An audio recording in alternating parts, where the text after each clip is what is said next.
Hello दोस्तों, स्वागत है आप सभी का एक और नए वीडियो में। दोस्तों, आज के इस वीडियो में हम बात करेंगे उदाहरण नंबर 13 की। जैसे कि आप लोग कल का लेक्चर अगर देखे होंगे तो वहां पर हम सिंपली क्या किए थे, जितना इसमें टॉपिक था, जैसे एडजॉइंट इफेक्ट क्या होता है, कैसे निकालते हैं, फिर उसके बाद इसी के आगे हम इनवर्स कैसे निकालते हैं, सब चीज़ों को हम डिटेल में कल बता चुके थे। तो यहाँ पर चूंकि अब हम केवल और केवल प्रश्नों को बताएंगे। ओके, और एक चीज और बता दें, जो हम एक प्रश्न लेकर आए हैं उसी मॉडल का पूरा प्रश्नावली आगे का 4.4 की जो भी प्रश्नावली है उसमें सभी प्रश्नों में आपको एडजॉइंट ऑफ ए ही निकालना है, यानी सहखंडज अवयव निकालना है। तो आप लोगों को अगर एक हम केवल उदाहरण बता दें तो आप लोग पूरा कर सकते हैं, लेकिन हम बताएंगे उसमें से भी बहुत सारे प्रश्नों को हम कोशिश करेंगे कि बता दें। ओके, तो आप लोगों को ज्यादा प्रॉब्लम नहीं होनी चाहिए। चलिए आइए देखिए, डायरेक्टली प्रश्न को शुरू करते हैं। प्रश्न है आप लोगों को कि अवयव ए दिया गया है, तो एडजॉइंट ऑफ ए इंटू ए और ये है डिटर्मिनेंट ऑफ ए इंटू आई, ये दोनों बराबर होता है, प्रूव कीजिए और ए इनवर्स का मान ज्ञात कीजिए। तो देखिए, एडजॉइंट ऑफ ए निकालने के लिए सबसे पहले हम क्या करेंगे, आपको पता होना चाहिए कि एडजॉइंट ऑफ ए निकालने के लिए सबसे पहले हम निकालेंगे उपसारणिक, फिर से हम निकालेंगे उपसारणिक के बाद क्या चीज, सहखंड अवयव, सहखंड अवयव के बाद हम निकालेंगे सहखंडज अवयव। तो मैं एक चीज और आप लोगों से बताया था कि जैसे अगर आपका प्रैक्टिस ज्यादा है तो आप M11 को छोड़ करके डायरेक्टली आप A11 को लिख सकते हैं। यानी फिर से समझिए, M11 क्या है, उपसारणिक, ये क्या है, आई जे लिख दे तब आप लोग समझ जाएंगे अच्छे तरीके से। ये क्या है, आप कहेंगे ये है डायरेक्टली सहखंड अवयव, और सहखंड जब हम निकालेंगे तो अब इसके आगे हम चलेंगे तो एडजॉइंट ऑफ ए हमको मिल जाएगा। ओके, तो हम डायरेक्टली किसको निकालेंगे, इसको निकालेंगे। ओके, अगर आप पूरा लेक्चर देखे होंगे तो वहां पर इसका भी डायरेक्टली हम प्रोसेस बताया कि किस प्रकार से हम डायरेक्टली कर सकते हैं प्रश्नों को। ओके, प्रश्नों को यानी ये इसको हटा सकते हैं, माइनर को यानी उपसारणिक को। देखिए करेंगे क्या, A11 बहुत ही इंपॉर्टेंट प्रश्न है, 8 नंबर में आता है, हमेशा आता है।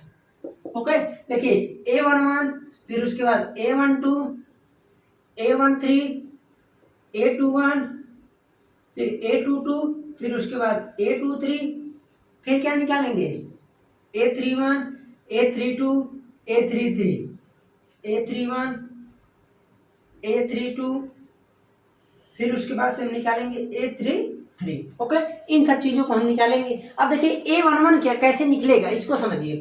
पहले तो आप लोग एक काम कीजिए, अगर आप MIJ यानी अगर आप उपसारणिक को छोड़ते हैं तो आपको एक चीज समझना पड़ेगा कि उपसारणिक जैसे हम निकालते हैं तो पहले एक रिलेशन समझिए, जैसे MIJ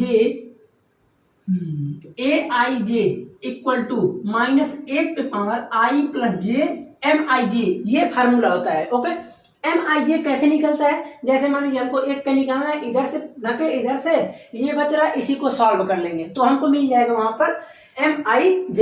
लेकिन जब हम AIJ को निकालेंगे तो हमको ध्यान ये देना है कि ये माइनस वाला चिन्ह आगे आएगा। तो माइनस वाला चिन्ह आगे किस टर्म में आएगा, आप कहेंगे कि जब ऊपर अगर यहाँ पर समघात हो गया तो ये तो हो जाएगा +1, तो जब +1 हो गया तो उसको लिखेंगे नहीं, और यहाँ पर अगर विषमघात हुआ तो निगेटिव आएगा। तो यहाँ देखिए 2 1 3 और 3 1 4, नहीं 2 1 3, 3 2 5, 3 2 5, ये सब चारों जगह आएगा निगेटिव। उसके बाद निकालने का प्रोसेस तो सेम है, MIJ निकालिए। हमको A11 का चाहिए, इधर से ढके इधर से ढके, 4 चौक का 16 -9 बचेगा 7। M12 का निकालना है, देखिए M12 इसको ऊपर से ढके इसको इधर से ढके, 4 का मल्टीप्लाई 1 में 4 -3 1। A13 तो देखिए A13 इधर से ढके 3 -4 -1। A21 तो ये 4 3 12 -9 कितना बचेगा, आप कहेंगे 3। A22 देखिए इधर से इसको ढके और यहां से इसको ढके तो 4 -3 यानी 1। A23 देखिए A23 इसको ढकेंगे इधर 3 -3 यानी 0। A31 देखिए A31 कौन सा है, ये है, तो ये और ये 3 3 का होता है 9 -12 तो -3। A32 ये 3 -3 यानी 0। ए 3 3, ये 4 माइनस 3 यानी 1। अगर आप लोग पूरा लेक्चर नहीं देखे होंगे तो आपको समस्या ज्यादा होगा, इसलिए पूरा लेक्चर देख लीजिएगा। अब यहाँ से आप क्या करेंगे, अब आप यहाँ से आव्यूह बनाएंगे। कौन सा आव्यूह बनेगा इस बार? अभी जो हम आव्यूह बनाएंगे इसे बोलेंगे हम सहखंड आव्यूह। तो देखिए 7 -1 -1 -3 1 0 -3 0 1, ये चीज हमको क्या मिला है? आप कहेंगे सहखंड आव्यूह। अगर हमको एडजॉइंट ऑफ ए निकालना है तो इसी का हम लिख देंगे का परिवर्त। जैसे ही हम इसका ट्रांसपोज लेंगे हमको अपने आप मिल जाएगा क्या चीज? एडजॉइंट ऑफ ए। ये होता है निकालने का प्रोसेस। तो एडजॉइंट ऑफ ए लगाएंगे तो 7 -1 -1 -3 1 0 -3 0 1। डायरेक्टली ट्रांसपोज में होता क्या है? आप बोलेंगे कि रो टू कॉलम इंटरचेंज हो जाता है और कुछ नहीं होता है। ओके, ये मिल गया हमको एडजॉइंट ऑफ ए। अब तो सब कुछ आपको पता है, ए पता है, एडजॉइंट ऑफ ए तो पता ही है। कर दीजिए मल्टीप्लाई। चलिए करते हैं डायरेक्टली हम मल्टीप्लाई। तो देखिए multiply A into adjoint of A into adjoint of A, इनका हमको मल्टीप्लाई करना है। तो ए का मान यहाँ पर दिया है 1 3 3 1 4 3 1 3 4, ये है ए इंटू एडजॉइंट ऑफ ए। तो एडजॉइंट ऑफ ए यहाँ पर है, देखिए 7 -3 -3 -1 1 0 -1 0 1। ओके, इसी का हमको मल्टीप्लाई कर देना है, जो भी आएगा समझ लीजिए वही आव्यूह है। ओके, और क्या करना है आपको? मल्टीप्लाई करना है। देखिए ध्यान दीजिएगा बहुत ध्यान से। पहले एक काम करते हैं, अच्छा चलिए पहले मैट्रिक्स से निकाल देते हैं। देखिए एक रो टू कॉलम चलते हैं। 1 का मल्टीप्लाई 7 में 7, 3 का इसमें 3 का इसमें, तो 7 -3 -3 बचेगा 1। ध्यान दीजिएगा, जैसे हम इसको क्या लिख सकते हैं पूरे को? देखिए 7 -3 -3, तो हम पूरा ना लिखकर डायरेक्टली लिख रहे हैं कितना? 1। अब समझिए 1 का मल्टीप्लाई -3 में -3, 3 का मल्टीप्लाई +1 में +3, -3 +3 0, अब 3 का मल्टीप्लाई 0 में तो खत्म। 1 का मल्टीप्लाई -3 में -3, 3 का 0 में 0, 3 का 1 में 3, 3 -3 0। अब उसके बाद इसमें आते हैं तो देखिए 1 का 7 में 7 4 3 0, यहाँ पर कितना बचेगा? -3 4, तो बचेगा 1। फिर यहाँ से मल्टीप्लाई करेंगे तो 0। क्यों 0 आया? देखिए 1 का 3 में -3, 4 का 0 में खत्म, 3 का 1 में 3, तो 3 -3 0। इसी प्रकार से जब आप इसको करेंगे तो 0 0 1 आएगा। 1 का मल्टीप्लाई इसमें करेंगे और 3 4 का इसमें, तो 0 0 1 आएगा। ये तो मेरा मिल गया ए इंटू एडजॉइंट ऑफ ए एक तरफ का। हमको अब क्या चाहिए? डिटर्मिनेंट ऑफ ए इंटू आई। अब देखिए डिटर्मिनेंट ऑफ ए कैसे निकलता है, पता है आप लोगों को, याद रहना भी चाहिए। तो डिटर्मिनेंट निकालने का मैं फार्मूला बोला था कि determinant of A equal to A11 A11 A12 A12 A13 A13, ये हमने फार्मूला बताया था। जैसे जब हम इस चीज का बता रहे थे आप लोगों को क्या होता है सहखंड आव्यूह, फिर सहखंड है, तो वहीं पर हमने सिंपली इसको बताया था कि ये होता है।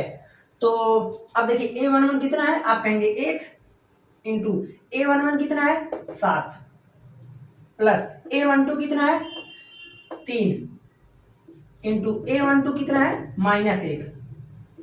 A13 कितना है? 3 -1, तो फिर वहीं पर आ रहा है 7 -6 यानी 1 आ गया। अब देखिए A इंटू क्या है? आई, तो आई में मल्टीप्लाई करेंगे 1 का तो आई ही आएगा। तो यहां से हम बोल सकते हैं कि अब ये हो गया डिटर्मिनेंट ऑफ ए इंटू आई। ये भी किसके बराबर आ रहा है? 1 0 0 0 1 0 0 0 1, ये चीज यहां से आ गया। तो अब तो हम बोल ही सकते हैं ना कि ये दोनों पक्ष क्या है? बराबर है। तो यहां पर हम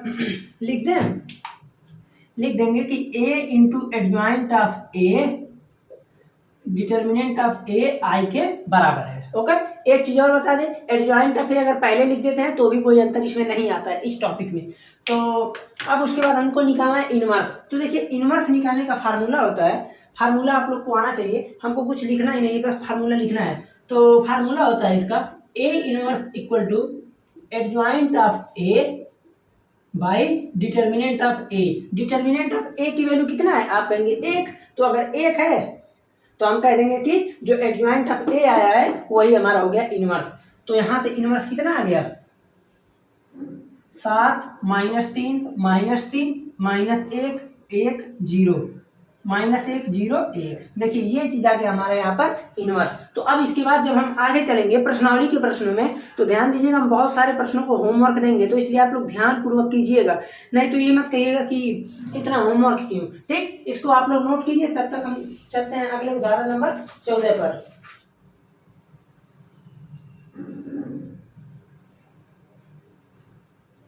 चलिए देखते हैं, इसको मिटाते हैं थोड़ा सा। उदाहरण नंबर 14 वैसे ही आप लोग कर ले जाएंगे, लेकिन करना पड़ेगा।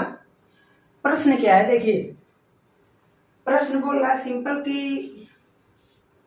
उदाहरण नंबर 14 है, यदि ए और बी, यदि ए इक्वल टू 2 3 1 -4 ये दिया है, फिर बोल रहा है कि बी बराबर दिया है यहाँ पर क्या चीज, 1 -2 -1 3। ओके, ये चीज दिया है। तो कह रहा है कि प्रूव कीजिए कि ए बी इनवर्स बराबर होता है बी इनवर्स ए इनवर्स। तो अब आप लोग खुद बताइए यहाँ पर कितनी बार हमको निकालना पड़ेगा इनवर्स। एक बार इसका निकालेंगे, एक बार इसका निकालेंगे, एक बार दोनों को मल्टीप्लाई करके तब निकालेंगे। यही शुक्र मनाइए कि 2/2 का है, तो 2/2 का निकालने का ट्रिक भी आप लोगों को बता दिया गया है। ओके, इसको अब मिटाते हैं, आप लोग स्क्रीनशॉट ले लीजिएगा, तब हम इसको आगे चलते हैं, देखते हैं क्या होता है। इसका आइडिया लगाना पड़ेगा ना, थोड़ा जल्दी हो जाए ताकि देखिए।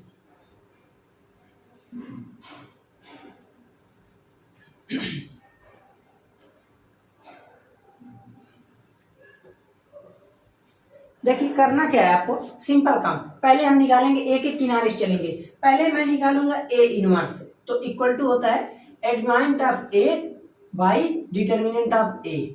ओके, डिटर्मिनेंट ऑफ ए हम सीधे देख रहे हैं कि इसका डिटर्मिनेंट ऑफ ए कितना आएगा, आप कहेंगे कि -11। भाई 4 दूना 8, 3 एक कम 3, -8 -3 तो आ जाएगा -11। यानी हम बोल सकते हैं कि -1/11। भाई 11 यहाँ पर जाएगा, लेकिन 11 हमको अलग लिख दिए, तो 1/11 वो भी माइनस में। जब हम 2/2 का एडजॉइंट ऑफ ए निकालते हैं, तो मैं आप लोगों को सिंपल क्या बताया था कि इस दोनों एलिमेंट को एक्सचेंज कर दीजिए, इन दोनों एलिमेंट को एक्सचेंज कर दीजिए और इनमें निगेटिव से मल्टीप्लाई कर दीजिए, या तो चिन्ह को बदल दीजिए। ये चीज देखिए, यहां से ये चीज आ गया, ये 12 नहीं है, ये 2 इसका है। ओके, देखिए कितनी आसानी से ए इनवर्स निकल गया। अब माइनस से मल्टीप्लाई कर दीजिए, केवल माइनस से, या तो कर देते हैं, चलिए 1/11 4 3 1 -2 आया समझ में। इस प्रकार से निकलता है, इसका ट्रिक अच्छा है, आप लोग देख लीजिएगा। वैसे करते क्या है, देखिए दोनों को हम इंटरचेंज कर देंगे और इन दोनों को निगेटिव का एक्सचेंज करते हैं। अब यहाँ पर हम निकालेंगे बी इनवर्स इक्वल टू, तो बी इनवर्स में सेम वही काम, adjoint of B determinant of B, ये चीज हो गया। अब फिर फार्मूला लगाएं, तो अब क्या इसका मान निकालेंगे तो कितना आएगा, आप बोलेंगे कि 3 -2। भाई 3 एक कम 3 -2 एक कम 2, तो 3 -2 1। अब कहेंगे आप 2 माइनस है, तो 2 माइनस पहले ही पॉजिटिव कर दिया, 1 माइनस बाद में जाएगा तो उसको निगेटिव कर देगा। तो 3 -2 यानी 1 का मतलब कुछ नहीं, हो गया खत्म। तो एडजॉइंट ऑफ बी कैसे निकलेगा, आप कहेंगे बिल्कुल आसान, इन दोनों को एक्सचेंज कर देंगे, 3 1, इन दोनों में निगेटिव से मल्टीप्लाई कर देंगे, 2 1, ये हो गया। बी इनवर्स निकल गया, ए इनवर्स निकल गया। अब हमको चाहिए क्या, अब चाहिए ए बी। तो अब आप लिखिए यहाँ पर A B equal to multiply कीजिए, 2 3 1 -4 ए, फिर उसके बाद बी का मान कितना है, 1 -2 -1 3। ओके, ये आ गया यहाँ पर बी। अब दोनों को हमको मल्टीप्लाई करना है, तो मल्टीप्लाई में सीधे दिख रहा है, देखिए 2 एक कम 2 3 -1, तो कितना आएगा, 2 -3 यानी -1। इसका मल्टीप्लाई होगा तो -4 + 9 तो आ जाएगा 5, 1 + 4 5, -2 और -12 तो -14। ओके, देखिए कहीं भी अगर गलत होगा तो आप लोग बता दीजिएगा, और फिर उसके बाद आप लोग थोड़ा ध्यान से लगाइएगा, ठीक। अगर थोड़ा भी इधर उधर हुआ तो पूरा गलत हो जाएगा, आपको पता रहना चाहिए। तो यहाँ से ए बी निकल गया। अब हमको ए बी का जब इनवर्स चाहिए, ए बी इनवर्स, तो आप देख रहे हैं कि ए बी इनवर्स क्या हो जाएगा, डायरेक्टली आप बोलेंगे कि adjoint of A B determinant of A B. अब ए बी का डिटर्मिनेंट कितना आएगा, 14 माइनस 25 माइनस 11, तो माइनस 11 यानी हम बोलेंगे -1/11। दोनों को करेंगे एक्सचेंज और दोनों को लगाएंगे निगेटिव। देखिए ये क्या चीज आया, A B inverse, A B inverse आ गया, ये तो एक पक्ष आ गया, LHS आ गया। अब हम बात करते हैं बी इनवर्स ए इनवर्स की। B inverse A inverse equal to, B inverse कहाँ पर है, यहाँ पर 3 2 1 1। बी इनवर्स यहाँ पर अब है ए इनवर्स, तो ए इनवर्स कहाँ पर हो, 4 3 1 -2, 4 3 1 -2, ये चीज यहाँ पर आ गया बी इनवर्स ए इनवर्स। अब 1/11 को यहाँ पर किनारे लगा दीजिए लाइन में कहीं। अब उसके बाद हम करेंगे क्या, यहाँ पर देखिए 1/11, देखिए 3 चौक 12, 12 2 14, 3 त्रिक 9, 9 में से 4 गया, कितना बचेगा 5, 1 चौक 4, 1 एकम 1 5, 1 3 3, 1 दूना 2, तो 3 -2 बचेगा कितना 1। ये चीज आ गया। अब हमको करना क्या है, इसका इसमें मल्टीप्लाई कीजिए। ओके, तो जैसे ही हम मल्टीप्लाई करेंगे तो यहां से हम ये देख रहे हैं, देखिए ये यहाँ माइनस रहेगा, माइनस है ही, छूट जा रहा था। तो इसको जब हम माइनस से मल्टीप्लाई करेंगे तो हम देखिए बाद में कर रहे हैं इसलिए आपको ध्यान रहना चाहिए। तो आप ये देखेंगे ये माइनस ये सब पॉजिटिव कर देगा, करेगा ना, और आंसर में भी सब पॉजिटिव है। तो अब यहाँ पर हम डायरेक्टली लिख देंगे कि A B inverse equal to क्या होता है, बी इनवर्स ए इनवर्स। आया समझ में ना। देखिए 2/2 का मैट्रिक्स का समझ लीजिए आप, एकदम चंगा हो जाएंगे, तुरंत निकाल लेंगे ट्रिक से, कैसे निकाला जाता है सब कुछ आप लोगों को बता दिया गया है। ओके, तो इतना हो गया। इतना करने के बाद आप लोग डायरेक्टली प्रश्नों के कोशिश कीजिएगा कि कर ले। अब हम चलते हैं उदाहरण नंबर 15 की, उसके बाद हम प्रश्नावली के प्रश्नों को देखते हैं, उसके बाद कितना टाइम है उसी हम लोग बता देंगे। इसको मिटाते हैं। देखिए उदाहरण नंबर 15 पे जाते हैं। एग्जाम्पल 15 बोल रहा है कि प्रदर्शित कीजिए कि आव्यूह ए, कितना 15, आव्यूह ए इक्वल टू 2 3 2 3 1 2, आव्यूह ए है। उसके बाद कह रहा है कि समीकरण a² - 4a plus i equal to 0, जहां i 2x2 का तत्समक आव्यूह आपको पता होना चाहिए कि जितने का सब आव्यूह रहेगा उतने का ही हम आइडेंटिटी ले लेते हैं। उसके बाद कह रहा है कि o 2x2 शून्य कोटि का एक शून्य आव्यूह है, ये 0 नहीं है, ये o है। ओके, o टाइप है। अब उसके बाद या तो अगर आप 0 ही ले लेते हैं तो शून्य आव्यूह वही है 2x2 का। तो इसकी सहायता से हमको ए इनवर्स निकालना है। कह रहा है कि आप इसकी सहायता से ए इनवर्स निकालिए। आप कहेंगे होगा कैसे, बहुत आसान है, पहले इसको हम प्रूव करते हैं। ये हमको प्रूव करना है, तो अगर प्रूव करना है हमको, ये सिद्ध करना है, तो हम क्या करेंगे, इसी में वैल्यू निकाल के पुट करेंगे। तो वैल्यू जैसे ही हम निकाल के पुट करेंगे तब तक आप लोग कीजिए वीडियो को पॉज करके। तो देखिए हमको a² निकालना है, तो सबसे पहले हम लिखेंगे a² इक्वल टू 2 3 1 2, फिर हो गया 2 3 1 2, ये चीज आ गया। अब यहां से हम करेंगे मल्टीप्लाई, तो देखिए मल्टीप्लाई में क्या हो जाएगा, 2 दूनी 4 3, तो हो जाएगा 7 6 6 12 2 2 4 3 4 7, ये चीज यहां से आ गया a²। अब तो सब पता है, इसमें पुट कीजिए डायरेक्टली। तो देखिए क्या चीज है समीकरण, a² - 4a प्लस i। हमको यही चीज वैल्यू निकाल के 0 लाना है, तो 0 आ ही जाएगा। देखिए a² की वैल्यू 7 12 4 7, ओके, माइनस, अब देखिए हम डायरेक्टली लिखते हैं 4a है, तो 4a का मल्टीप्लाई जब देखिए यहाँ पर 4a है तो एक a आव्यूह है, 4 का जब हम मल्टीप्लाई करेंगे तो देखिए 4 दूना है 8, 4 तिया है 12, 4 एक कम 4, 4 दूना है 8, ये चीज आ गया। और प्लस i का मान 1 0 0 1। ओके, अब देखिए 7 + 1 8, भाई यहाँ पर जब हम इसको जोड़े घटाएंगे तो क्या करेंगे, कॉरेस्पॉन्डिंग एलिमेंट लेंगे, a11 a11 a11, 7 1 8, 8 में से 8 गया 0, 12 माइनस 12 0, उसके बाद ये हो गया 0। ओके, ये चीज क्या हुआ, आप बोलेंगे ये चीज सिंपल प्रूव हो गया। अब देखिए हमको निकालना है ए इनवर्स। अब ए इनवर्स निकलता कैसे इसको समझिए।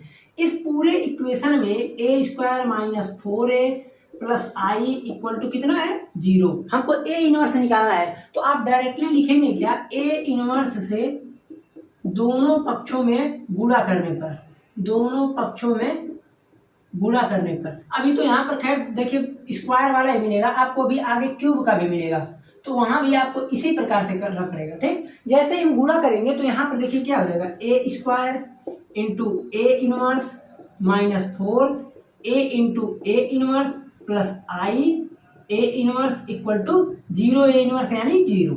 ओके, अब यहाँ पर देख रहे हैं आप कि ये हो गया, देखिए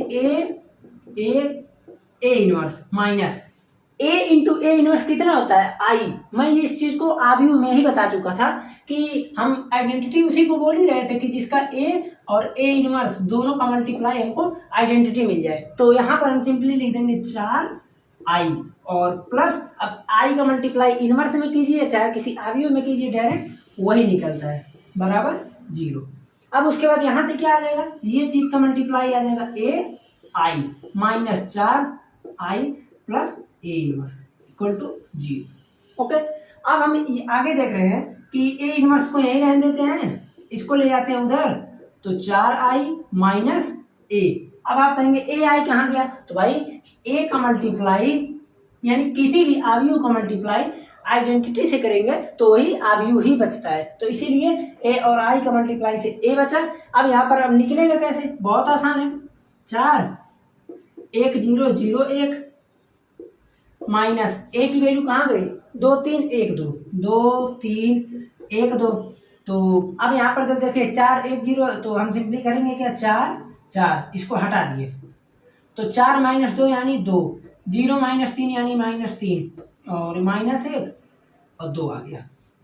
ओके, यहाँ से देखिए ए इनवर्स हमने किससे, आइडिया से निकाल लिया। वैसे भी अगर हम ए इनवर्स इससे ना निकालें, ट्रिक से निकालें, तो भी मैं ये देख रहा हूँ कि इसको एक्सचेंज कर देते हैं और इसका निगेटिव कर देते हैं, तो वही चीज तो सेम आया और इसका डिटर्मिनेंट 1 आ रहा है, इसीलिए यही चीज आया ही है। ओके, तो यहाँ से आप इसको प्रूव कर सकते हैं, लेकिन 2/2 के लिए, 3/3 के लिए तो पूरा लंबा प्रोसेस है। ओके, तो आप लोगों का देखिए सिंपल, इसमें 3 एग्जाम्पल हम बता दिए 13 से लेकर 15 तक। आप लोग को मैं केवल इतना ही कह सकता हूँ कि अभी वैसे टाइम, चलिए हम कोशिश यही करेंगे आप लोगों